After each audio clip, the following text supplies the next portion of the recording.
POAC है principle of atomic conservation.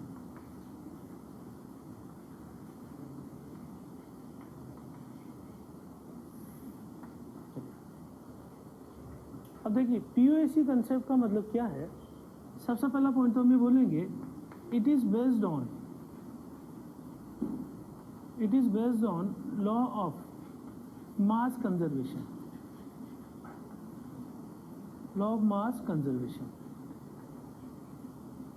देखिए mass conservation क्या बोलता है कि अगर कोई भी रिएक्शन होगी तो किसी भी एलिमेंट का एक पर्टिकुलर मास अगर कंज्यूम होगा तो उतना ही प्रोडक्ट में जाने वाला है, ठीक है ना।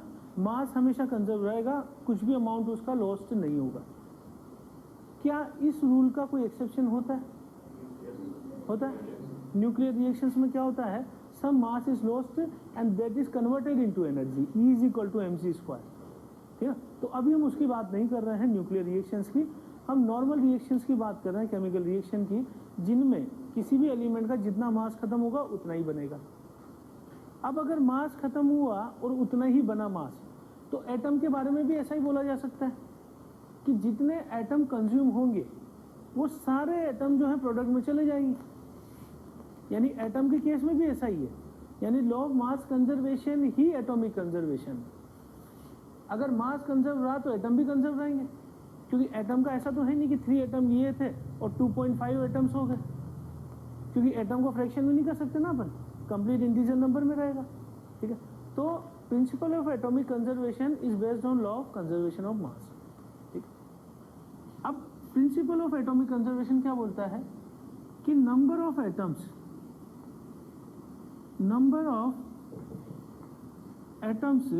Of each element at left hand side is equal to number of atoms of that element in right hand side। Left hand side का मतलब किसको बोलते हैं हम, रिएक्टेंट साइड, और राइट हैंड साइड हम किसको बोलते हैं, प्रोडक्ट साइड। POAC जब हम लगाएंगे तो एक सावधानी रखेंगे। POAC में क्या सावधानी रखनी है हमें कि POAC should be applied, POAC must be applied only on limiting reagent।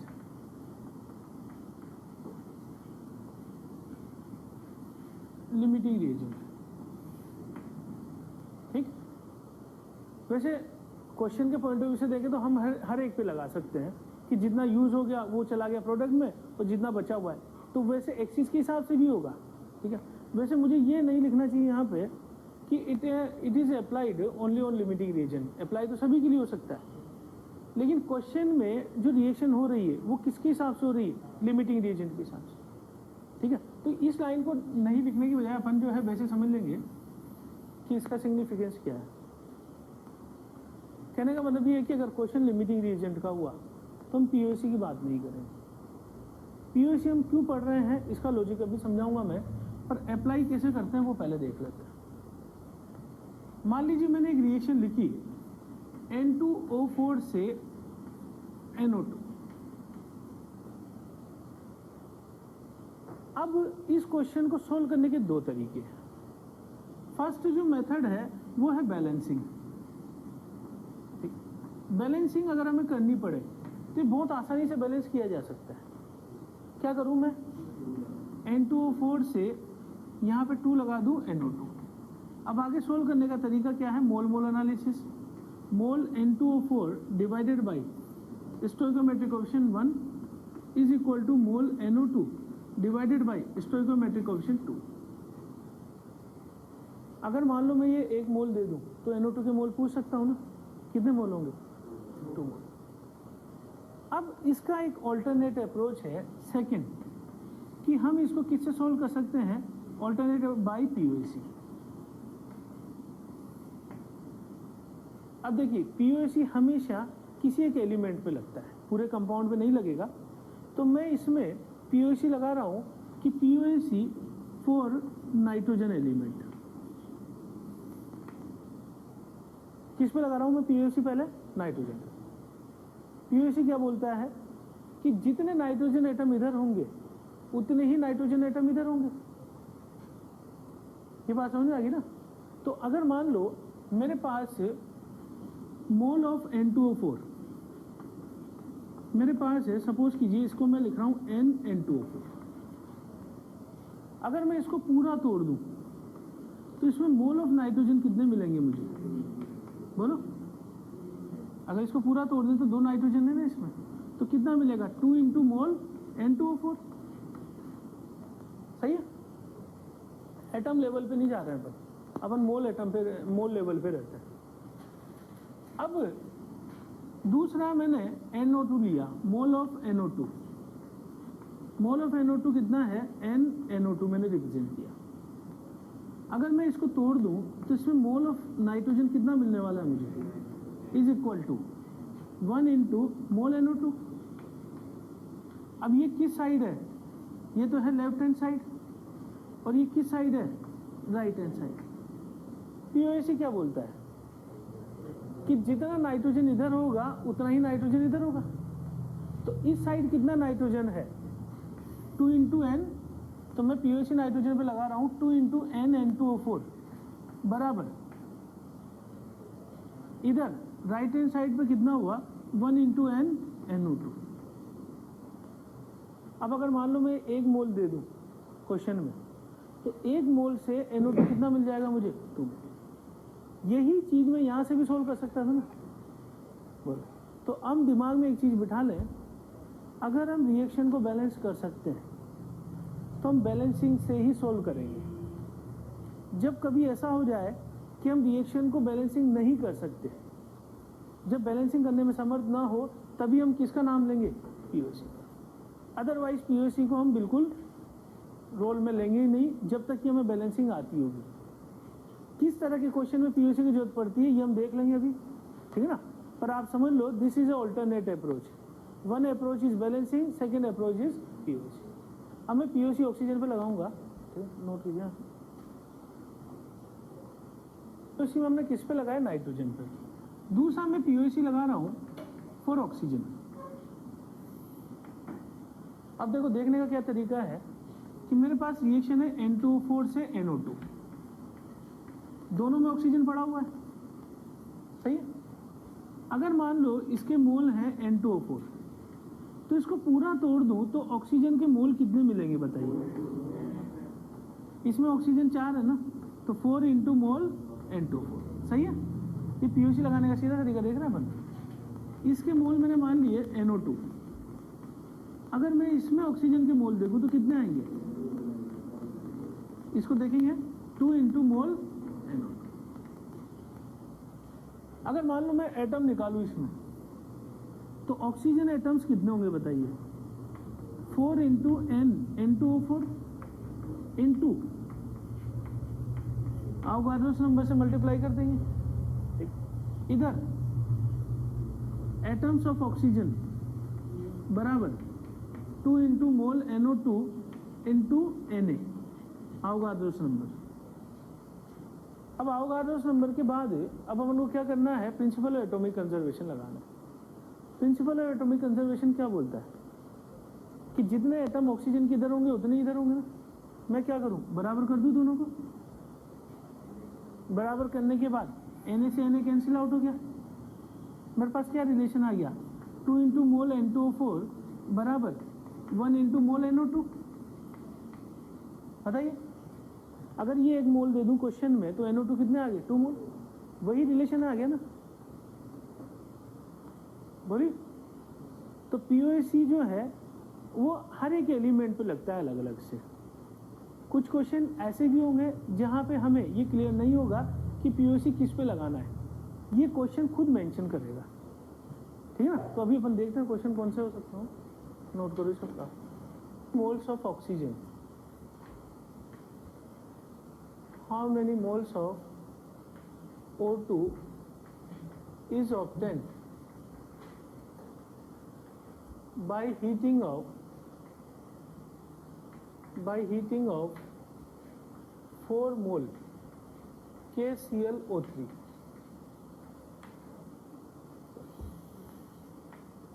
मान लीजिए क्वेश्चन आ जाता है, सबसे पहली दिक्कत तो ये आएगी कि रिएक्शन क्या है, या रिएक्शन अपन ऑलरेडी कर चुके हैं। तो रिएक्शन अपने पास क्या है कि KClO3 से KCl+O2।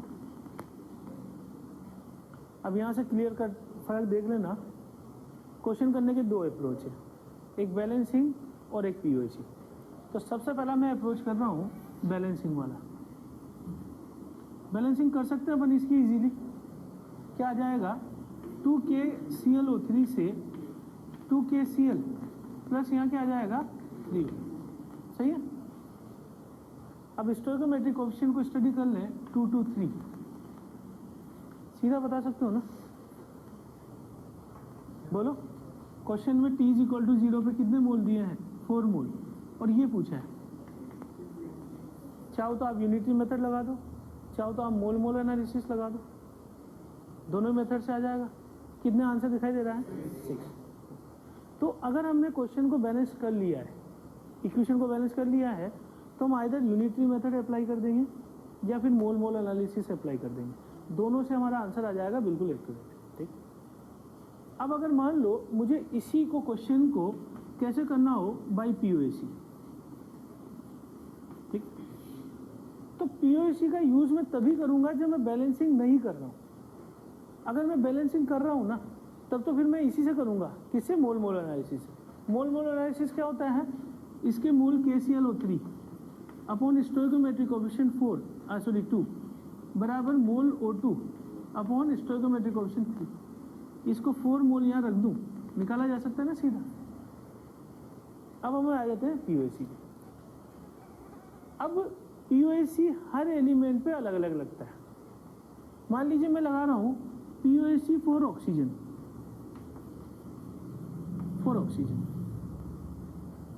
अब कैसे लगाते हैं ध्यान देना। मैं क्या काम करता हूँ, KClO3 किस में जा रहा है, KCl+O2 में। मैंने इसके मोल माने NKClO3। अगर मैं इसको पूरा तोड़ दूं तो ऑक्सीजन के मोल कितने मिलेंगे मुझे, बोलो। ये वाला है ना, कितने, 3 गुना, यानी कि 3 इंटू मोल KClO3। सही है, ऊपर लिखोगे 3 इंटू मोल KClO3। इसमें तो ऑक्सीजन है नहीं, तो इसको देखने की कोई आवश्यकता नहीं है। इसके मोल मैंने मान लिया NO2, तो इसके मोल कितने हो जाएंगे, ऑक्सीजन के मोल इसमें 2 इंटू मोल O2। बोलिए, 2 इंटू मोल O2 क्यों किया, क्योंकि ऑक्सीजन से तोड़ेंगे तो ऑक्सीजन के मोल एटॉमिक फॉर्म में 2 आएंगे। POC बोलता है कि ऑक्सीजन के जितने मोल इधर है उतने इधर होंगे, बराबर कर दिया मैंने। तो रिलेशन क्या आ गया मेरे पास, रिलेशन आ गया 3 इंटू मोल KClO3 बराबर 2 इंटू मोल O2। मुझे ये चीज़ निकालनी है और ये चीज़ मुझे क्वेश्चन में गिवन है। कितनी गिवन है, 4। क्या आंसर दिखाई दे रहा है, 6। फर्क समझ में आ गया है, बोलो।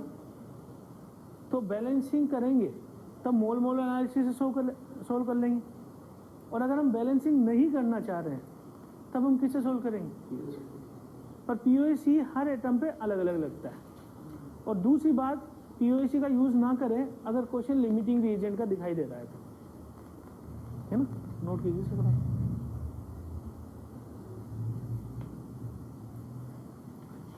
Calculate minimum moles of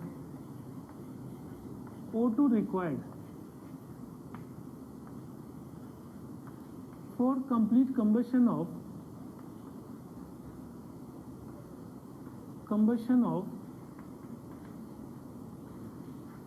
92 gram ethyl alcohol C2H5OH।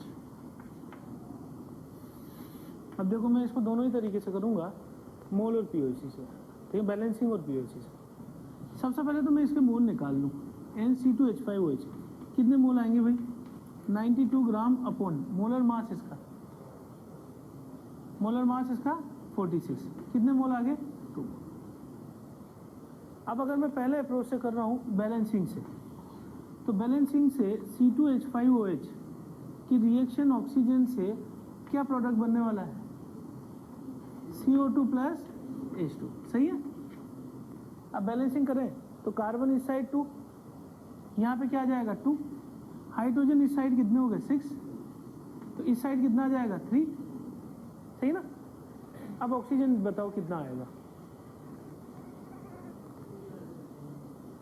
इधर ऑक्सीजन 1 है, अच्छा इधर ऑक्सीजन कितना हुआ 4 + 3 7, 7 में से एक ऑलरेडी यहाँ है, तो यहाँ क्या आ जाएगा। अब स्टोइकोमेट्रिक ऑप्शन लिख देता हूँ मैं 1 3, किस रेशो में रिएक्ट कर रहे हैं 1:3। अगर मान लो मैं T = 0 पर ये 2 मोल ले रहा हूँ, तो आप यहीं से बता सकते हो ना कितना चाहिए 6। मास पूछा जाए तो 6 × 32 ग्राम, वॉल्यूम पूछा जाए तो 6 × 22.4 लीटर एट STP। बात समझ आ गई। मतलब ये चीज़ जो है बैलेंसिंग से अपन कर रहे हैं सॉल्यूशन। अब दूसरा अपन यूज़ कर रहे हैं किससे, POC से। POC एक लेंथी प्रोसेस होगा, ठीक ना। तो दोबारा मैं रिपीट कर रहा हूँ, जब भी हमें लगे कि बैलेंसिंग इजीली की जा सकती है, POC का नाम नहीं लेंगे, बैलेंसिंग से ही कर लेंगे, ठीक है ना। तो दूसरा कर रहे हैं POC से।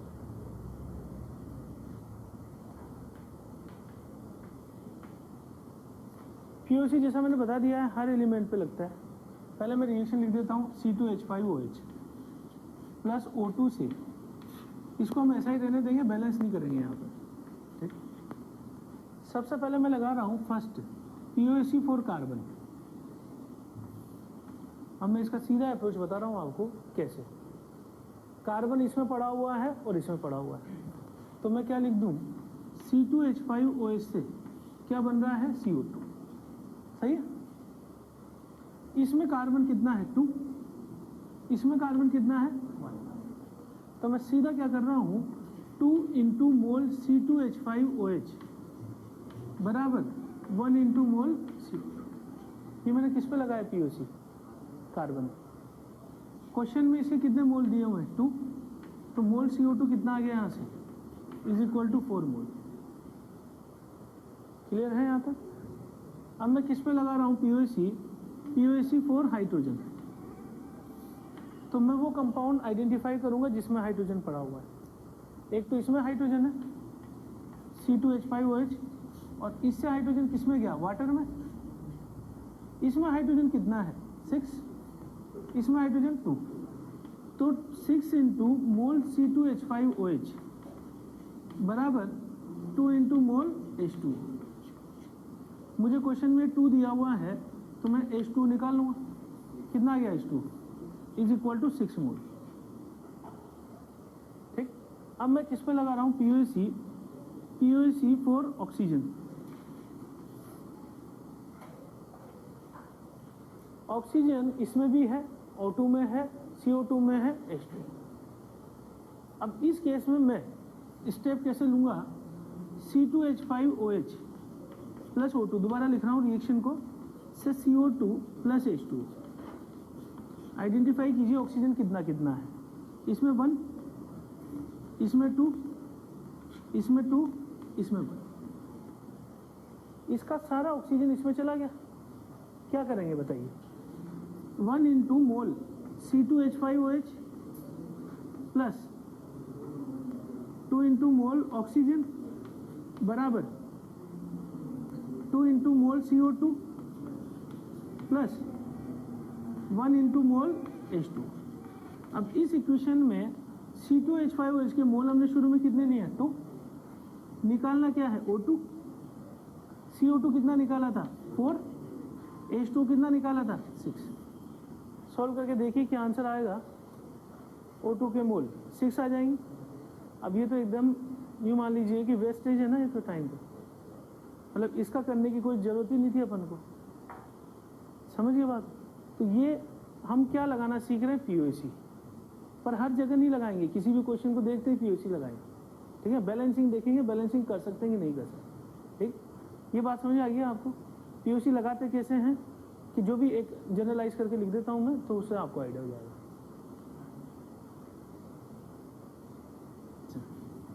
जैसे मान लो AB प्लस A2B3 से मुझे बना यहाँ दे दिया कि A3B4C प्लस C5B4। अब पहले मुझे बताइए क्या हम इस रिएक्शन को बैलेंस कर सकते हैं? बोलो। तो मैंने वैसे ही लिख दिया रिएक्शन को, बैलेंसिंग नहीं संभव है। ठीक है, मान लीजिए सपोज करो कि मुझे लगाना होता है POC, मैं तो सिर्फ POC लगाने के हिसाब से लिख रहा हूँ इसे। मान लीजिए POC A पे पूछा जाता, तो इसका मतलब ये होता है कि मुझे सिर्फ वो कंपाउंड आइडेंटिफाई करने होते जिसमें A पड़ा हुआ है, इन तीनों में पड़ा हुआ है। कैसे लगाते POC? 1 इंटू मोल AB प्लस 2 इंटू मोल A2B3 बराबर 3 इंटू मोल A3B4C। समझिए बात? अगर मान लो मुझसे बोला जाता कि POC4B लगाइए, तो कैसे करते? 1 इंटू मोल AB प्लस 3 इंटू मोल, अब सिर्फ किसको देख रहे हैं अपन? B को। A2B3 बराबर 4 इंटू मोल A3B4C प्लस 4 इंटू मोल C5B4। कंक्लूजन ये है कि जिस एलिमेंट पे POC लगा रहे हैं सिर्फ उसी को देखना है, बाकी को देखने की जरूरत नहीं है। ठीक ना? और इसको इसी तरीके से लिखेंगे कि दिस इसके मोल प्लस इसके मोल, लेकिन साथ में किसे मल्टीप्लाई कर देंगे? उसमें जो B पड़ा हुआ है, यानी ये कोफिशिएंट पे ध्यान रखेंगे। यहाँ B1, यहाँ 4 है तो 4 से मल्टीप्लाई किया, 4 है तो 4 से। ठीक, नोट कर लीजिए problem. 2 moles of K4FeCN6 is made to react with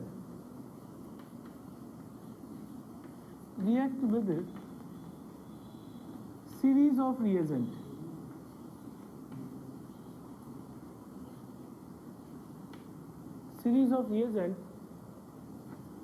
so that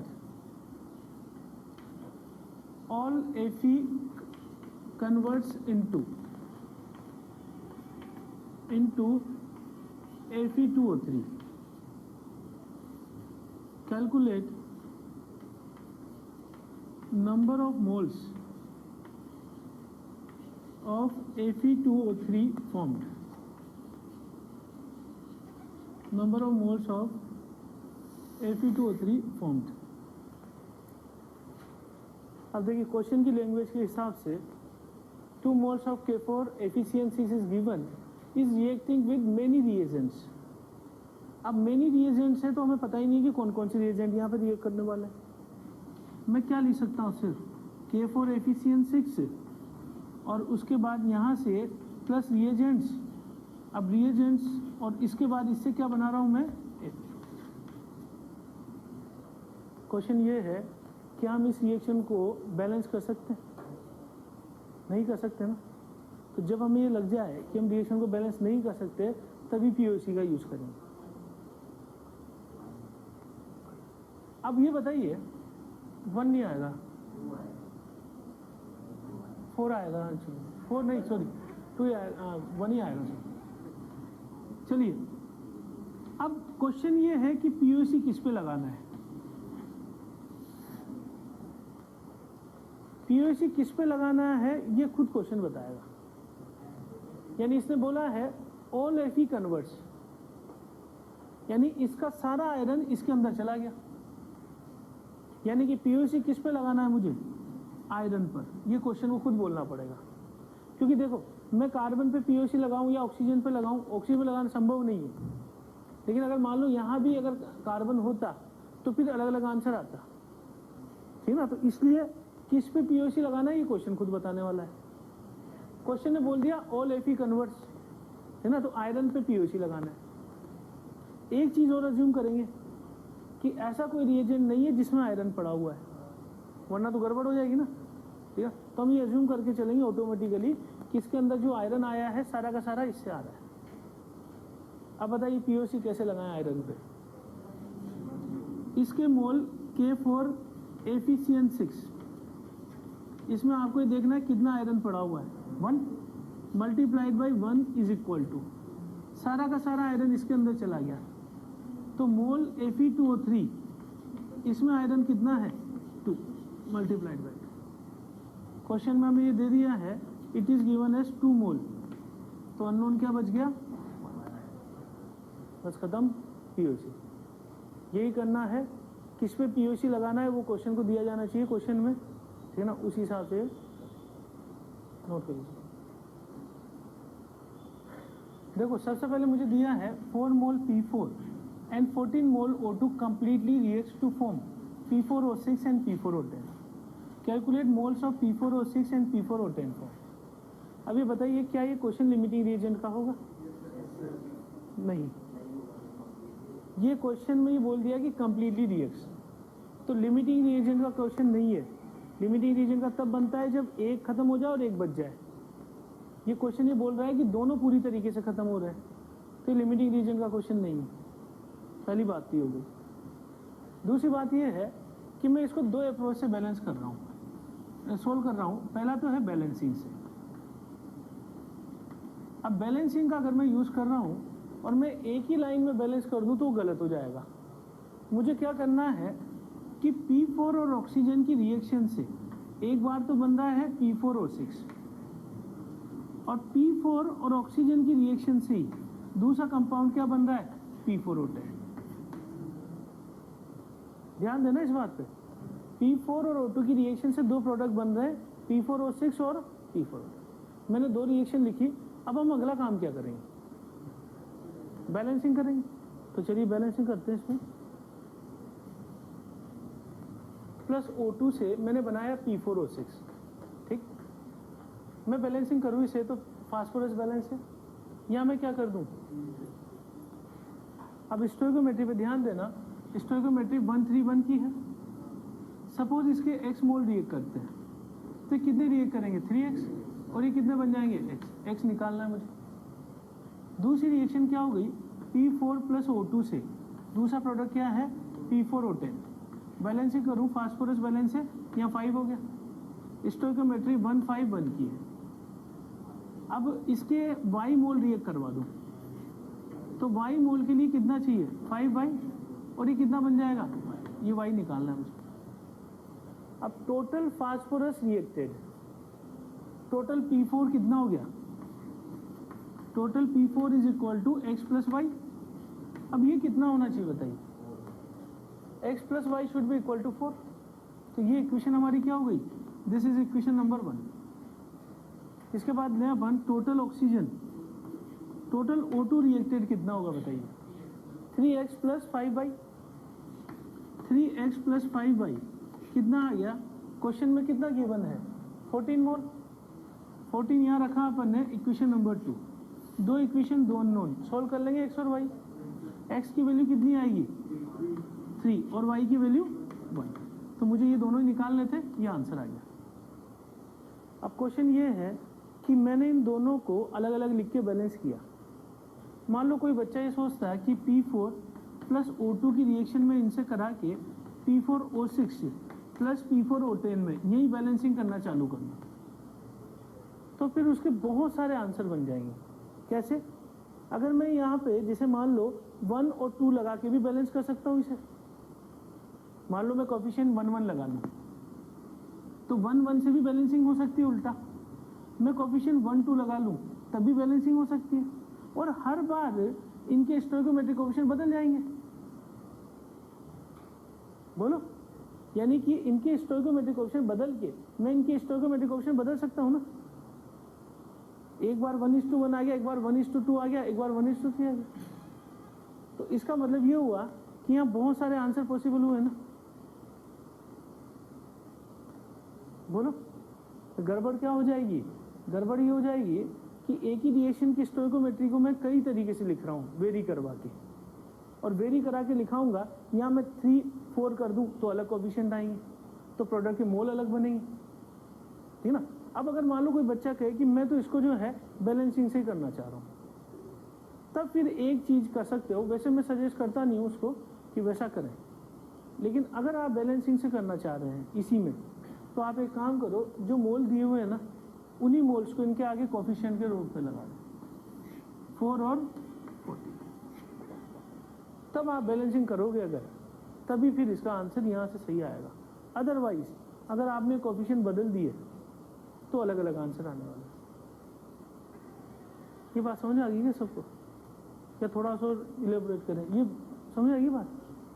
इसमें अगर मान लो, मैं बता रहा हूँ एक बार, अगर मान लो सपोज करो P4O6 प्लस P4O10, मैं इनके आगे कोफिशिएंट 1 1 रखता हूँ, तो बताइए यहाँ बैलेंसिंग से क्या हो जाएगा? यहाँ 2 हो जाएगा, यहाँ 6 और 16 कितना हो गया? 22।